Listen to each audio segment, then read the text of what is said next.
Hello to our student community from the University of Liverpool, our alumni community that have been and studied at the University of Liverpool in the past. Good morning, good afternoon, or good evening, wherever it may be that you're listening to today. Welcome to our Game Changers series. The Game Changers series interviews our University of Liverpool Management School alumni who are shaping things up and doing things a little bit differently in their professional career currently. So I'll introduce you to Nirav, who is our guest today shortly. Before I do, I'll just introduce myself and talk you through how we're going to spend the next 45 to 60 minutes of the webinar. So I'm Chris Barlow. I am the Director of Studies of our Football Industries MBA programme at the University of Liverpool, and I'm a Senior Lecturer on the Accounting and Finance programme at the University of Liverpool Management School. Hence, my connections with Nirav, having taught him several years ago. Once we've finished the introductions, the questions will be for 35 to 40 minutes. So I'll pose those questions to Nirav. If you do have any questions yourselves, then we are open to them. And if you are able to do so, please post them on the Q&A section of Teams, and then we will monitor them as we go along, and then we will endeavour to answer as many of them as possible in the last 10 to 15 minutes of the session. I think that's pretty much it, so we can go through there and get things started. So let's talk a little bit about Nirav first and his highly impressive biography. So Nirav graduated with a first-class honours degree in accounting and finance, where he served 2 terms as the president of the Enactus Liverpool Society. It's a student-led entrepreneurial society that looked at developing projects for those that are less fortunate within life.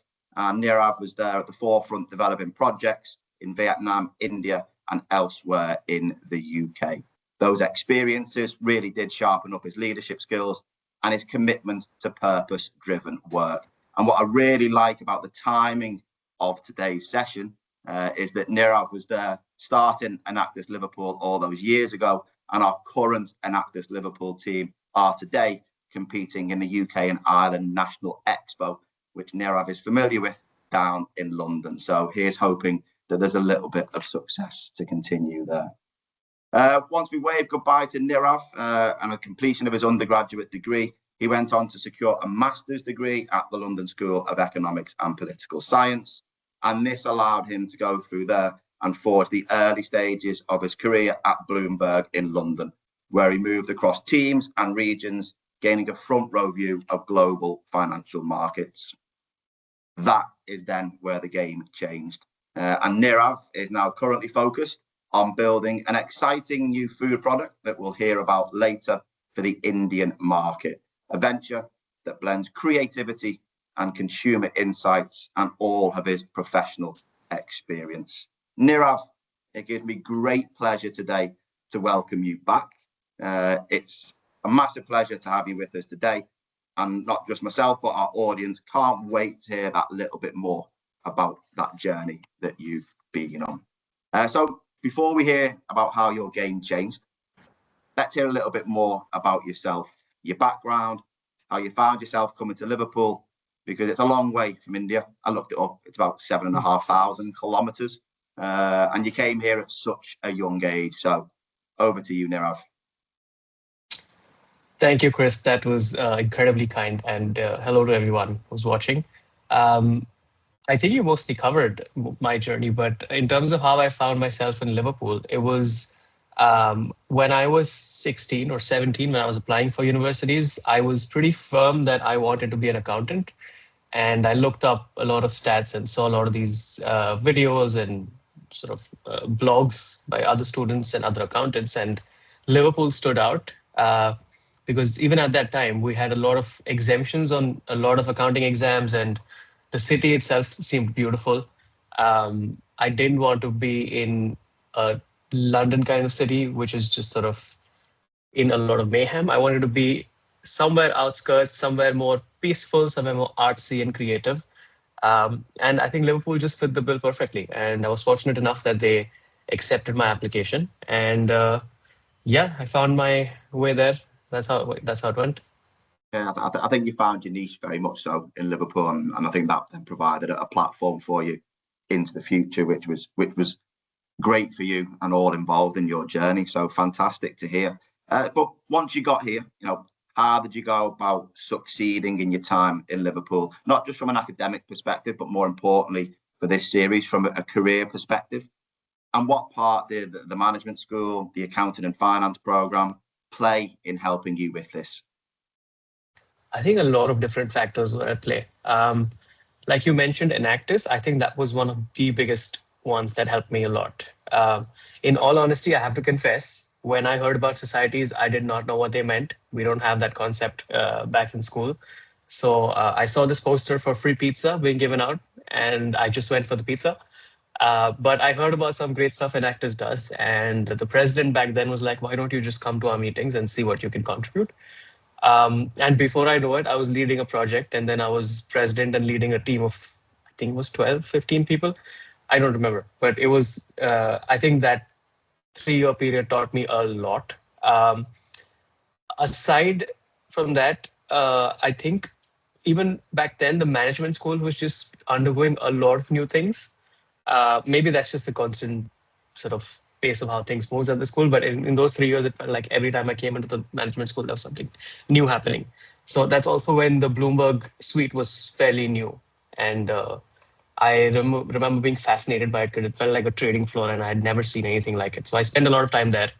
That really helped me sort of understand the world of finance as it sort of works outside of just lectures and textbooks.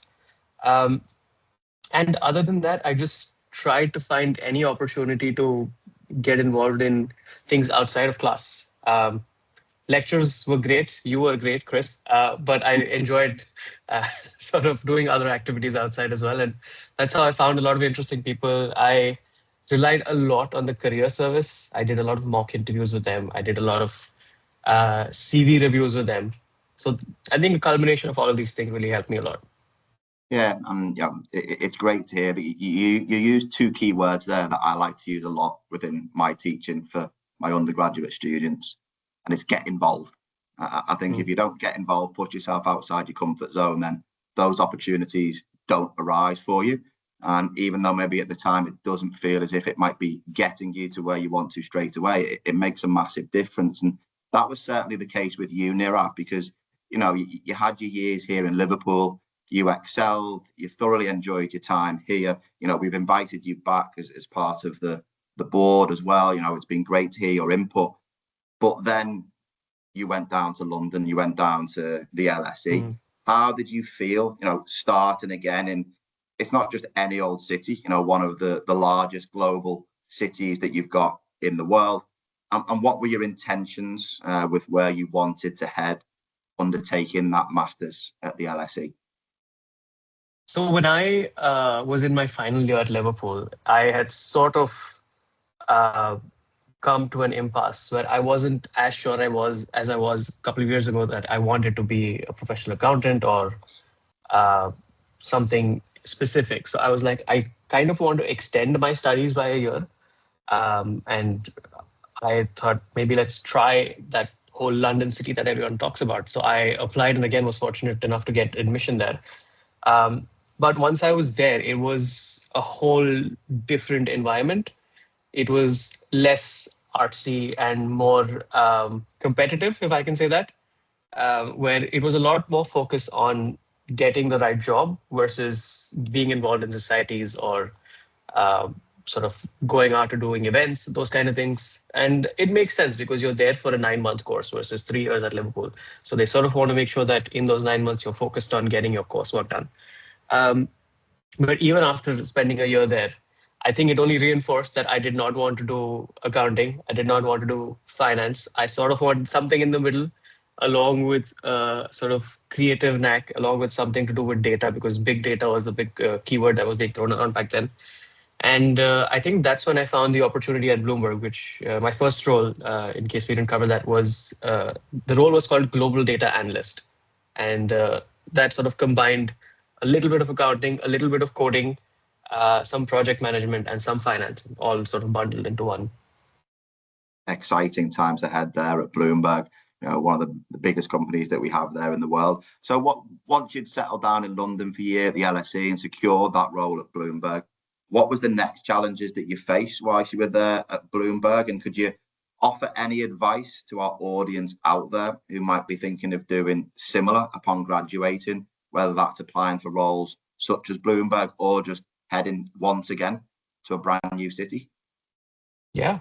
So when I was applying to roles, I think at the same time I was getting quite homesick, and a lot of my friends, my peers from school, were doing these really fun jobs back home in Mumbai, and I sort of wanted to be part of that. I wanted to be closer to family for a bit, so I started looking for companies that had a presence in London as well as in India.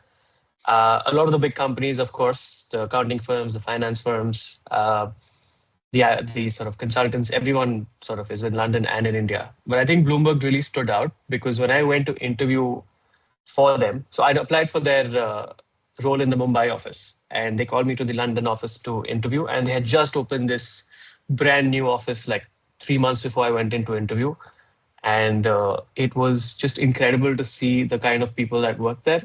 Um, so I was repeatedly assured that no matter which office you go into of Bloomberg, you will find the exact same caliber of people.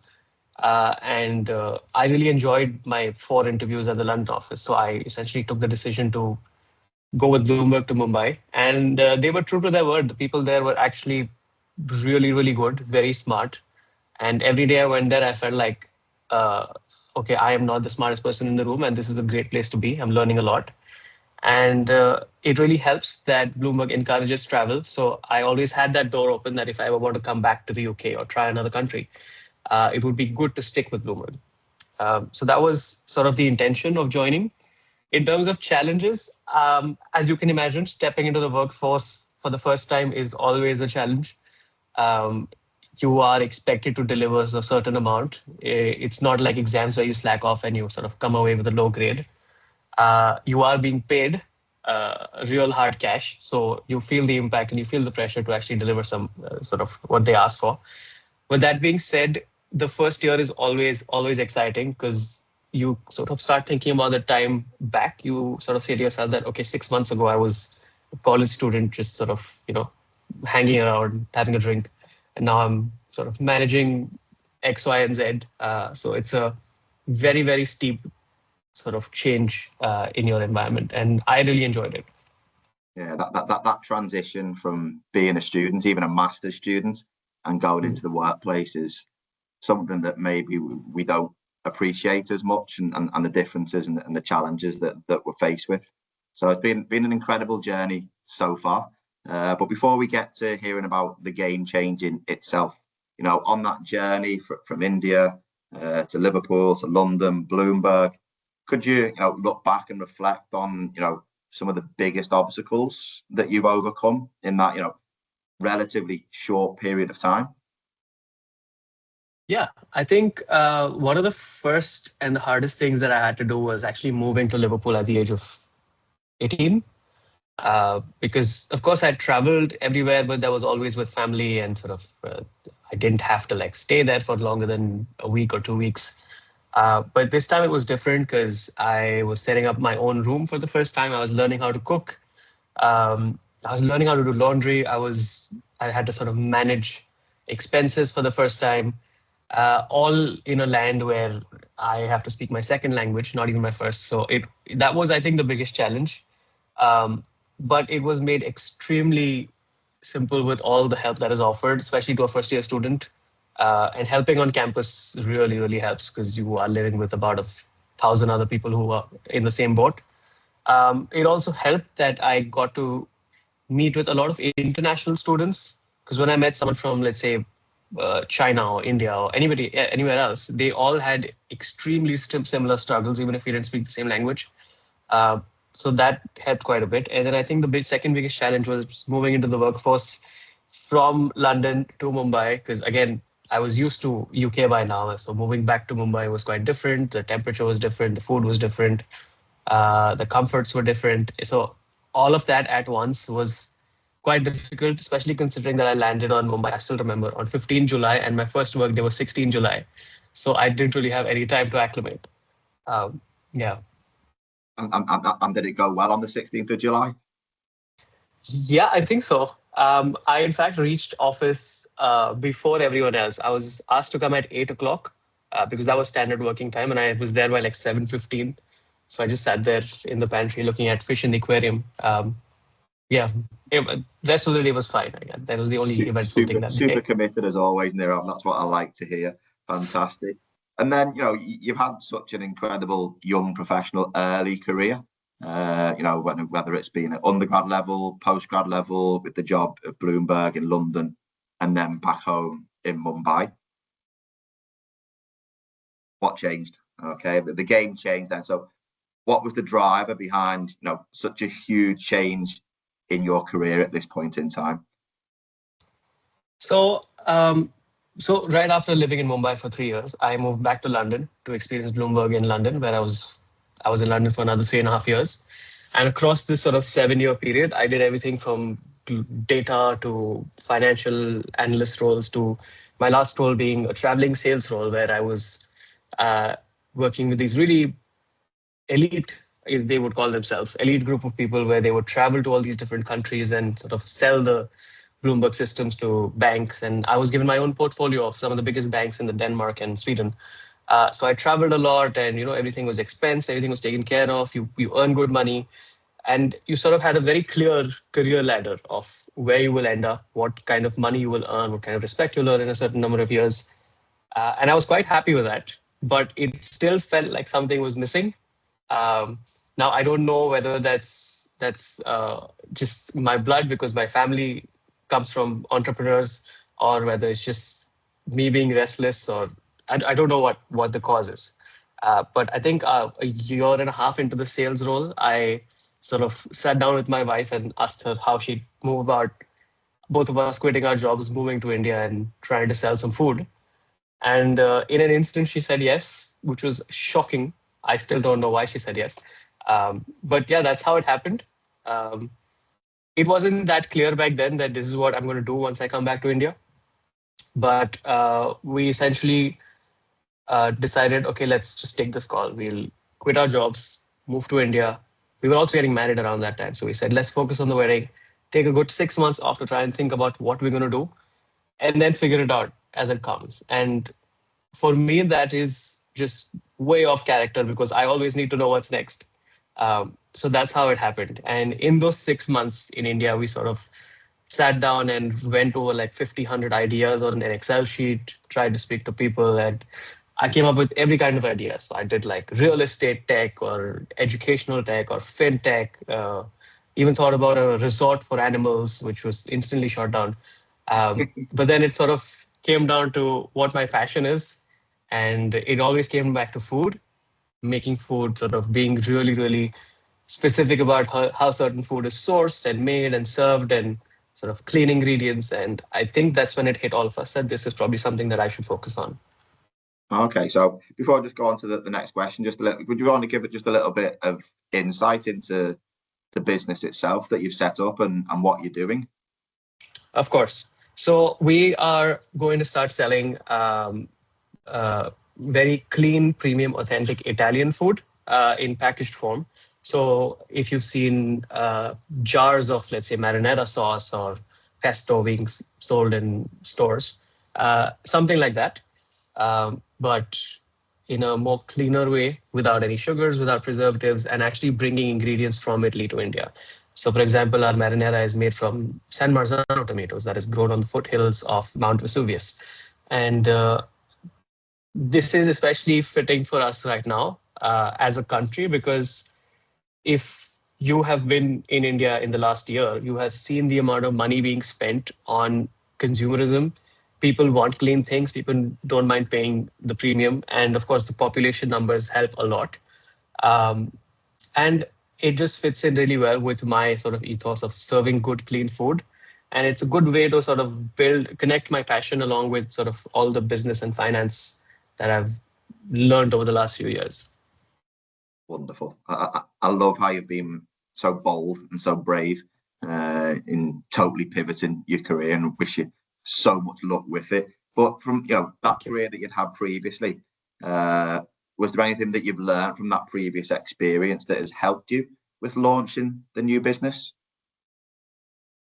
Yes, I think what the most valuable things I learned was in my last year at Bloomberg, to be honest. Because if anyone's ever worked at a Starbucks or a McDonald's or any sort of sales role, they can probably attest to this, that sales is one of the hardest jobs to do, um, especially if you're trying to sell a computer for $30,000 a year. So I think that's when it taught me a lot on how to deal with people.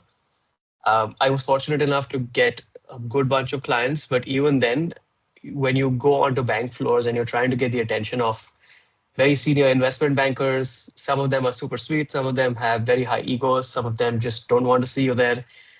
You it takes a lot to learn how to get their attention, how to even get into that meeting, and how to sort of navigate a conversation without offending them, without seeming like you're a salesperson, uh, and sort of trying to read their face, trying to read the room, trying to pick up on all kinds of body language cues, and then actually coming out of the meeting with what you want. I think that was the most incredible skill that I even carry today when I'm speaking to vendors or even people who are looking to invest, potential customers who, if I'm asking for feedback and they're not being completely forthcoming, I can tell, and then I can sort of say the right things to make sure that they are comfortable enough to give me honest feedback. I think, yeah, the people skills has been the most important one. I think that's so important as well in today's modern society, in the modern world of business, as you've got AI taking over a lot of the manual roles, a lot of the people skills are required. And it's very difficult to teach people skills. For some Yeah. people, it comes naturally, but for others, it's going back to that getting involved. And if people do get involved and you push yourself outside your comfort zone, then those skills do then tend to come with the practice and the experience. So everything that you've done in the early career, whether undergrad, postgrad, or ultimately there in Bloomberg, has really made that massive difference to where you are now. So congratulations. So the business as it stands, what are the hopes and the aspirations for the business in the future? Or is that going to get So we've kept under been close wraps? No, actually, we've been working on. So I actually spent a few weeks in Italy last year, where I had a few friends who are from Italy, and but they live in New York now. So I sort of Right. convinced them to come down, and they took me to their village where they come from. It's a very small town of 800 people. So I went and lived with them for a few days. Their family speaks zero English. I speak zero Italian, so it was really fun. Um, and they actually, so they do this annual tradition kind of a thing where they collect a bunch of tomatoes. When I say a bunch, I mean like a few hundred kgs, and they make tomato sauce in their backyard and then sort of seal it and heat it up so it lasts throughout the year. So they waited for me to come this time so I could be part of that. And it was just incredible to see. So based on all that I learned over there, I came back. I tried to find a food technologist who can understand my recipes and figure out how to keep them clean without adding preservatives and all of that. And that's what I've been doing for the past year. And in fact, just this week, we've started our social media because we're ready to launch, I think, in the next 3 weeks. So hopefully, if the launch goes well, you should see us online in stores, Amazon, etc. Uh, within India for now. Fantastic. I look forward to when you deliver back to Liverpool, and I'll be the first. 100%. I'll be the first in the queue. Yeah, fantastic. So I've just got two more questions just before we then throw open to question answers. There's one or two that have come in already. If anybody else wants to contribute further, please feel free to do so. But if we just go back into that reflective mode, Nirav, and Mhm. looking back on your journey, is there anything that you wish you'd have done differently? And if so, why? Hmm. Interesting. Uh, yeah, actually. Um, so before, again, this is more of a workplace thing, but before I could move into the sales role, Bloomberg has this sort of 9 month to year long program called analytics, where you are taught a specific subject and you are really, really sort of taught how to be the expert on that. So I chose equities because I liked stocks and accounting and finance. And they have this option where 6 months later, if you're good enough, sort of a sales team comes and poaches you, or you can choose to spend another year to try and become an advanced specialist, so sort of more exams and all of that. And me, historically, especially if you know, Chris, I like to be prepared. So I will study till the ends of the earth, and sort of I will not step out until I feel like I'm 100% ready. So in this case, I actually decided to stay and study again, very on brand. And then when I actually went into the sales career, I realized that I didn't really need to stay. And a lot of people back then told me that people are given that option just to see whether they are willing to take the risk and step out of their comfort zone. And it was kind of sort of a clue that I should be taking more risks. Um, I don't regret it. I still learned a lot. I probably won't use it ever, but it taught me a valuable lesson. And lessons are always good to learn, doesn't matter when, during that career journey. And then just Yeah. one final question. If you could go back in time, what one piece of advice would you give to yourself and maybe to our audience, and why? I think the only piece of advice I would give is ask for what you want. The worst thing that will happen is someone will say no. Honestly, just ask for what you want. If you want to join a society, just ask. If you want a leadership position somewhere, just ask. If you want a higher pay, just ask. What's the worst that'll happen? They just say no. It took me a long time to figure this out. I always wanted that sales role, but I didn't ask for a long, long time. And then when I asked, they were like, "Okay, let us help you with the interviews." And I was like, "Oh man, should have asked earlier." Um, yeah, just ask. But it's so true. If you don't ask, you don't get. And an Exactly. answer of no doesn't do anybody any harm. And you can just then decide what then to do next. So, yeah, fantastic words of wisdom to go through there and finish off on, Nirav. So thank you so much. It's been a pleasure to have you on board today. We'll go through, have a look at the Q&A, see if there's a couple of questions that are there. So, boom, boom, boom, boom. Let me have a look. Yeah, one that is the going back to the early or bit later. Can you please expand on how you overcame the challenges of moving from London to Mumbai from Anshul? Um, it was hard. I think what helped me in my case was I didn't really have time to sort of feel the struggle because the day I landed in my apartment and I set it up, and the next morning I had to go to work. Um, but over the first weekend, it hit me that okay, I'm no longer in London. I am back in Mumbai, and I have some horrendous stories from trying to sort of fit into an apartment I had never visited, and just booking it online. Uh, but it all sort of works out in the end. I would say that just keep the longer goal in mind. I was there for a reason. I was there to learn at a good company. I was there to be around friends and family. So I made sure to do a lot of that. I spent a lot of time at the office with colleagues I liked. I spent a lot of time outside of home with family and friends. And everything that came, any challenge that came, I always asked for help. Whether it is from my friends, whether it's from an external therapist, whether it's from some kind of sort of manager at office, most people want to help you if you ask. So I think that was the most useful one to me. That being said, it was still difficult moving from London, living in the UK for 4 years to India. It takes time, but it's not impossible. A lot of people do it. Oh, fantastic. And it's all worked out well. So Yeah. another question. So you're now in your new business. Do you sometimes miss the corporate life from Bloomberg and the travel that was involved? I miss it so much. Yeah, I keep telling my wife that I should have never quit. Every time we're trying to get on a flight, I'm like, oh man, I miss those business class lounges. I miss the upgrades. Oh, this is so bad. Um, no, I do miss the corporate life because I have to pay for my coffee now, which is so sad. Uh, but yeah, it again the same thing, right? You have to keep the longer goal in mind. You will miss whatever you did previously if it was a pleasant experience. For me, I knew that I knew what I was signing up for. I knew what I was giving up. I sort of no salary for 6 months, no free coffees, no travel, no health insurance for that matter. So again, longer goal in mind. But yeah, I can always reminisce. Yeah. And then another one that's just come in there. Can you please tell us how you decided on Italian food and what your competitor analysis involved? Oh, um, for me, I think it started off most as what do I enjoy making. And then I sort of started looking for validation on that front. So that involved a couple of things.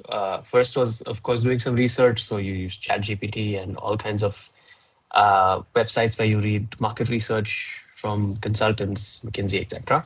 And surprise, surprise, I find out that the third most consumed cuisine in India is Italian. Second one being Chinese, first one being amalgamation of all Indian cuisines, the South Indian, North Indian, West, whatever. So there was a market. In terms of on offline analysis, I just sort of had a word with people around me. I started visiting more restaurants, and if you think about it, you go to any sort of a restaurant that's not theme based, you will always find a pasta here in India. Everybody loves it. A lot of people find their comfort food to be pasta, and that's how I was sort of firm on the idea that this is what I want to explore. In terms of competitor analysis, that took a long time because I'm still doing it even after a year. And it's a never ending process because you see a competitor's product, you bring it home, you try it, you read the ingredients, you sort of taste it, you get other people to taste it and scrutinize it and compare it with your own samples.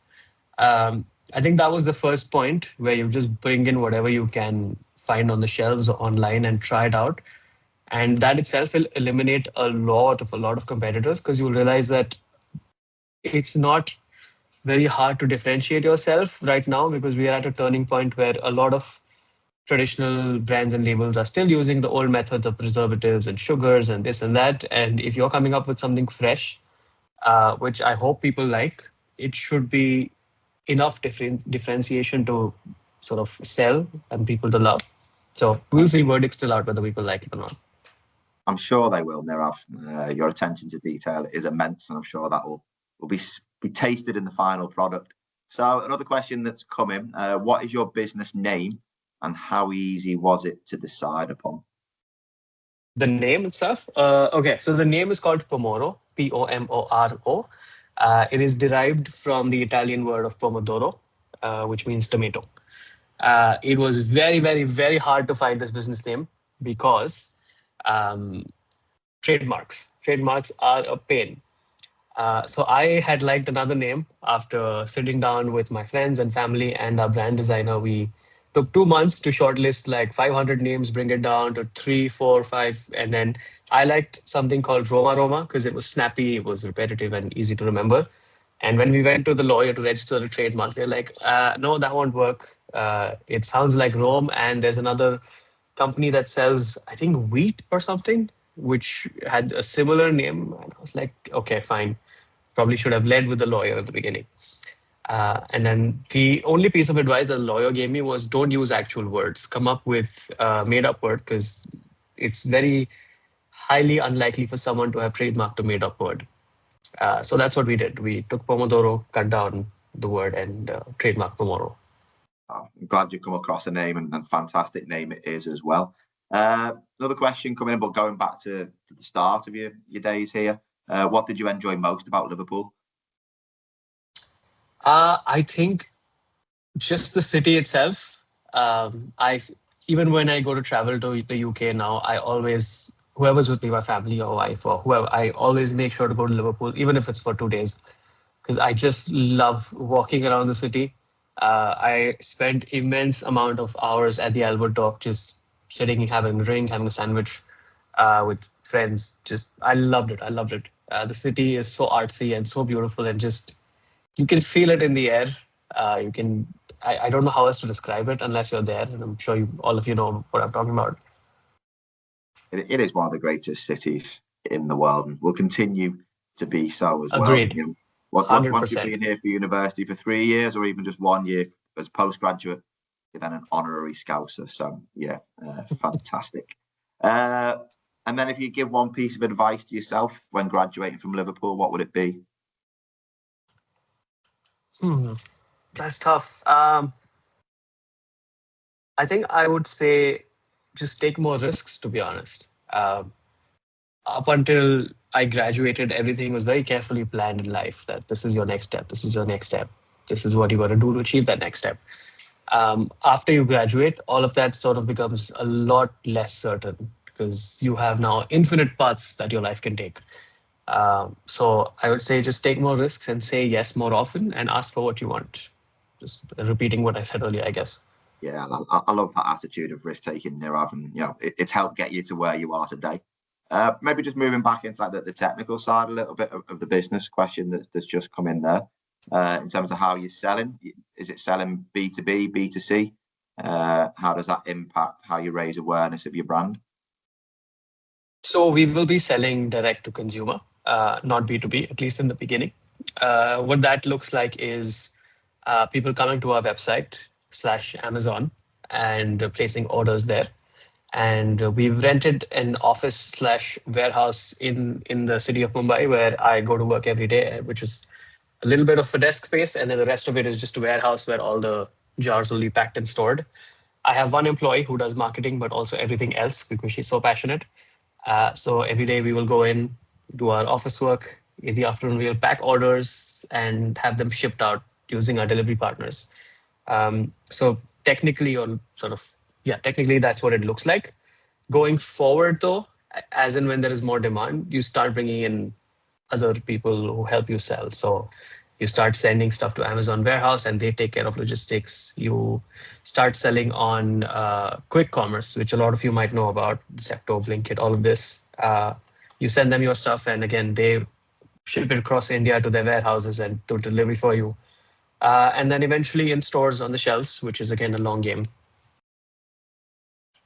Fantastic. I think we just got a question that's coming from a current student, Max. I think he's on our accounting finance program currently, if memory serves me right.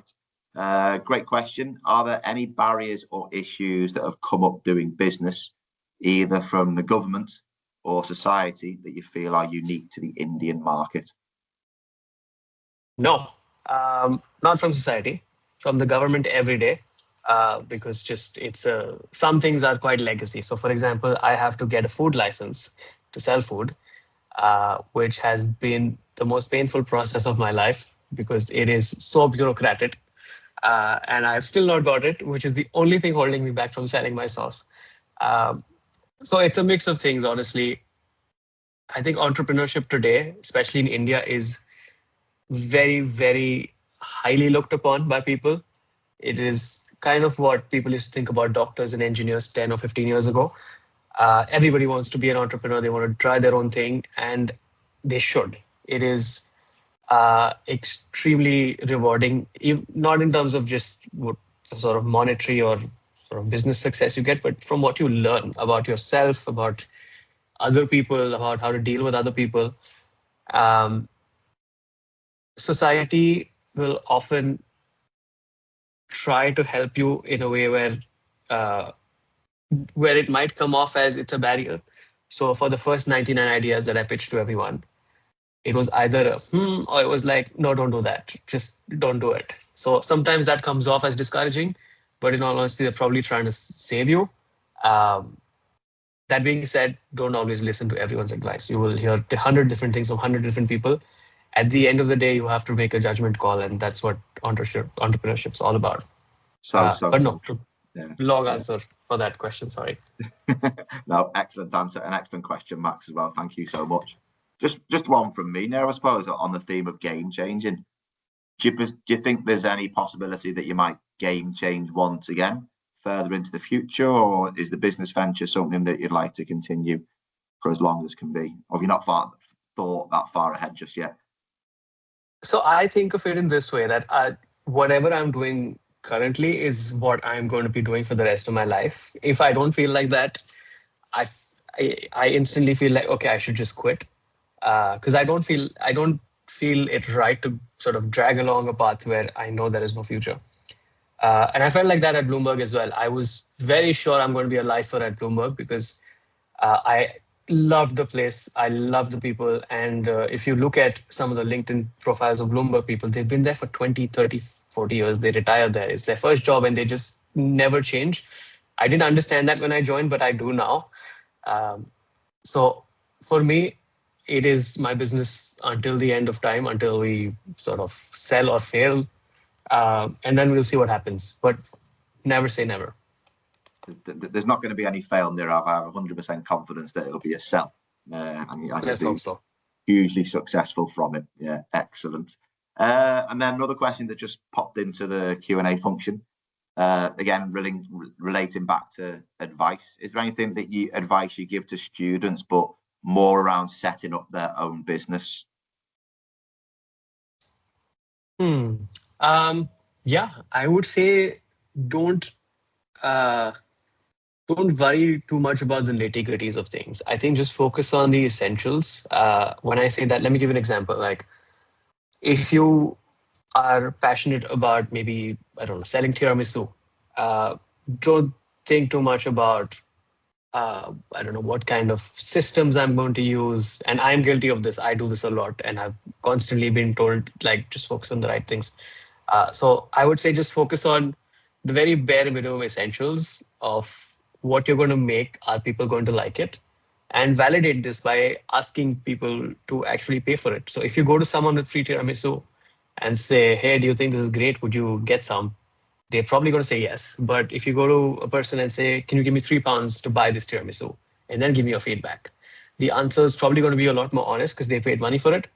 So I would just say, try out stuff without thinking too much of consequences on a smaller scale, and then see how you feel about it before you completely abandon the idea just on the pen and paper phase. Fantastic. So I think we're coming to the end, Nirav. I think our audience has exhausted all of their questions. I think I've exhausted all of my questions. I think you've probably exhausted all of your answers as well. Okay, they were fantastic answers, really insightful in terms of your journey from starting off in Mumbai, how you've then gone from Liverpool to London to Mumbai to London to Mumbai, and are now doing something totally different. Which, if we'd have had this conversation when you're in your final year of undergraduate studies here at the University of Liverpool, you'd have probably thought I was crazy because you possibly didn't envisage yourself setting up your own business in pasta sauces as well. Okay. Yeah, true. So massive thank you for taking part today. Lisa Geraghty, our alumni officer, has thanked you all as well in the chat. Please stay in touch with the alumni community. You've done so yourself, Nirav, and I think you even met Lisa while she was in Mumbai recently. Hopefully, I'll be over in India at some point in the not too distant future, and we'll get to taste the sauces. Maybe even get to see a little bit of the Mumbai Indians playing in the IPL. So that would be fantastic. But today just shows the benefits of the university and the alumni network as well. So thank you, Nirav. Thank you for everybody behind the scenes who has gone through and organised today. And also thank you everybody who has joined us live, or for those who are watching the recording on the website. Thank you very much for doing so. I wish you all a very fond farewell, and thank you once again to Nirav. Thank you, everyone.